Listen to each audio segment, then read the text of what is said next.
திருவள்ளூர் அருகே தொடக்கப்பள்ளி ஆண்டு விழாவில் சிறு பிள்ளைகள் நடனம் நாடகத்தை தத்ரூபமாக நடித்து காட்டி காண்போரை மெய் சிலிர்க்க வைத்தனர்.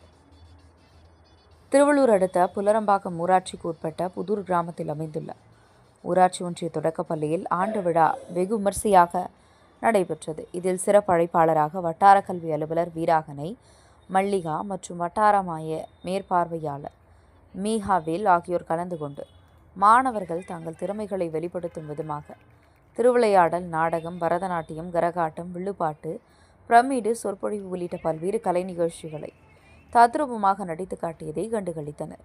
மேலும் பள்ளியில் இறுதி ஆண்டான் 5ஆம் வகுப்பு படிக்கும் மாணவர்கள்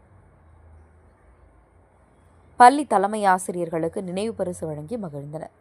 அதைத் தொடர்ந்து கலை நிகழ்ச்சியில் பங்கு பெற்ற அனைத்து மாணவ மாணவிகளுக்கும் பரிசு பொருட்கள், சான்றிதழ்கள் வழங்கி பாராட்டு தெரிவித்தனர். இதில் பள்ளி தலைமை ஆசிரியர் நிர்மலா, உதவி ஆசிரியர் வசந்தி, ஆசிரியர் பயிற்றுனர் தமிழரசி, காதர்பாய், புல்லரம்பாக்கம் SGT ஆசிரியர் சிவகுமார் உட்பட பலர் கலந்து கொண்டனர்.